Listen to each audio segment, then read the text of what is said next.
Ay, ano bang nangyayari sa Pilipinas? Daming talaga naglabasan na lahat ng tao sa lansangan. Naglabasan na dahil kay BBM.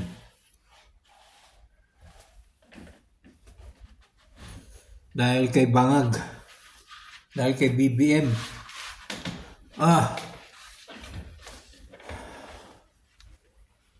Napapansin ko sa kanya parang wala siyang Napapansin ko sa kanya parang wala siyang pakiramdam, no?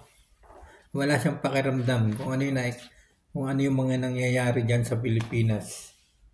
Kung ano yung mga nangyayari na ngayon at talagang parang wala siyang mata. Diba? Napakalaki naman ng mata niya. Diba? Grabe na nangyayari sa Pilipinas. Mga ka-DDS dyan. Grabe na.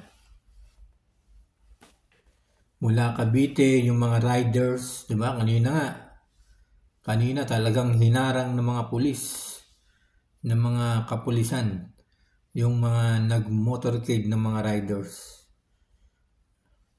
bilang pagsuporta kay former President Rodrigo Roa Duterte. Wala ba talagang pakiramdam Wala pang pakiramdam si BBM o talagang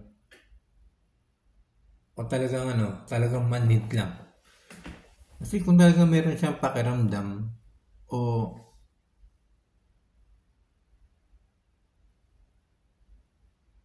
kausapin niya man lang yung mga di ba? Tingnan niya kung ano yung nangyayari sa Pilipinas. Tingnan niya kung ano yung kaguluhan. Mula Davao. Doon nga sa Davao, halos lahat ng tao ay lumabas, di ba? Para sa tatay natin, kay Tatay Digong. Kahit saan lugar din sa Pilipinas, ay talagang napakarami nagmamahal kay Tatay Digong, kay former President Rodrigo Roa Duterte. Di ba? Hindi ba nakikita ng ating president na si BBM yung mga nangyayari diyan sa Pilipinas? Parang pag ganyan yung hindi nakikita o parang binabaliwala niya lang yung mga nangyayari diyan sa Pilipinas ay isa yung tinatawag na walang pakiramdam at manhid. Manhid. Bakit ko ba tinawag na manhid? Kasi hindi niya nararamdaman Hindi niya nararamdaman kung ano yung mga nangyayari dyan sa Pilipinas. Sa buong Pilipinas, kung ano yung nangyayari.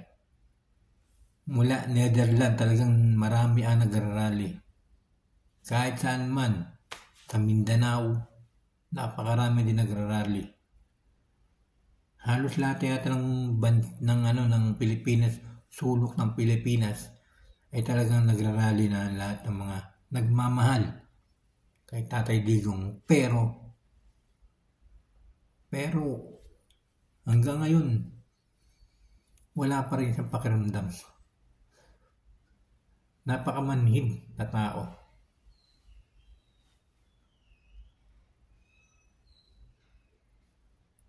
Ewan ko ba? Kaya nung nagsisimula pa lang na magkaroon ng halalan yung mga vice president at saka president, ay naiisip ko na walang mangyayari. Walang mangyayari. Yun nga, ito na nga, malapit na mag-2028. Hanggang ngayon, ay ganun pa din. Puro kaguluhan. Puro bangayan, hindi nagkakaroon ng pagkakaisa. Sino ba yung nag-umpisa niyan? Si BBM. Si Bangag. Yung tinatawag nilang bangag. Ayoko sana magsabi ng bangag eh. Ayoko sana magsabi ng ganun eh. Kaya lang, di ba? Ang dami nang dumaan ng mga presidente. Ang dami ng mga dumaan ng mga tumatakbo sa halalan ng mga nanalo. Pero ang nakikita ko,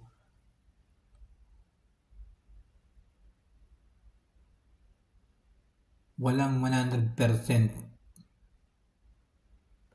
ng mga tumakbo ang nakagawa niyan. Ang nakita ko lang kung sino yung talagang gumawa ng paraan at talagang ginagawa niya, walang iba ay si Tatay Digong lang. Kay Tatay Digong ko lang, kay President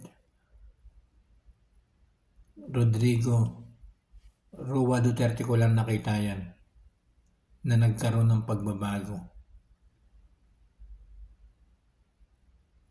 Na nagkaroon ng katahimikan sa buong Pilipinas.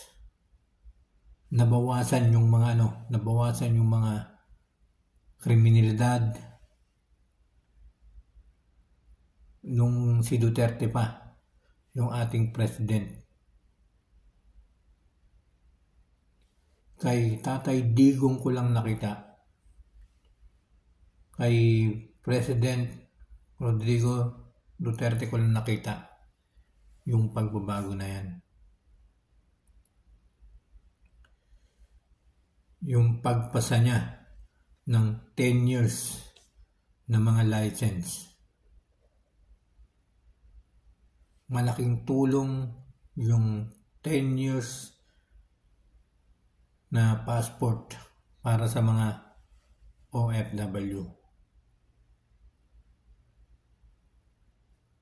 At higit sa lahat, malaking tulong din yung driver license na ginawa ni Tatay Digong, former President Rodrigo Roa Duterte. Malaking tulong yan sa lahat ng mga riders. Kaya titingnan natin, talagang makikita natin na todo suporta po ng ating mga rider. Tapos kanina, nung napanood ko, siyempre ako, taga Cavite ako. Marami sa Cavite ang sumama. Marami sa Cavite. Pero nung makita ko na ganun nga, yung talagang hinarang sila doon sa Recto Menjola Street. Bago lumiko ng Menjola, doon pa lang ay hinarang na sila. Nakakalungkot, no? Bakit hindi nagkakaisa? Pati yung mga kapulisan, dapat nga tumutulong sa atin. Dapat hindi lang ang kanilang sinusunod ay yung mga nakakataas. Kailangan, kasi tao, ang mga mamayan ang nagpapasweldo sa mga kapulisan. Kaya nakakalungkot yung mga nangyayari ngayon. Nakakalungkot.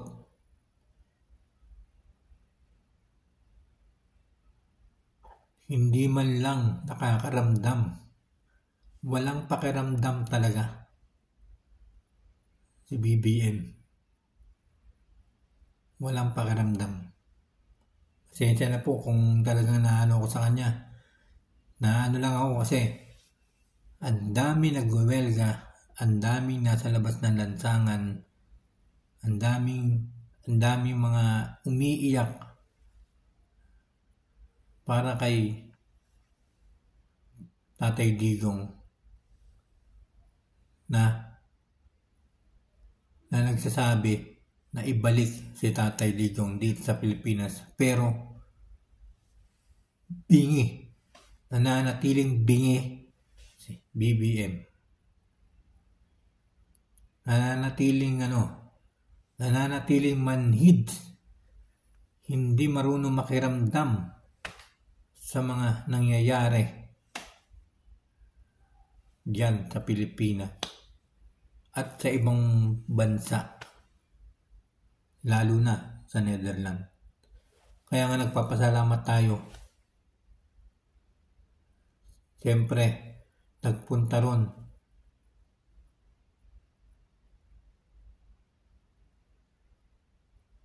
si Sir Roque at saka Senador Robin Padilla.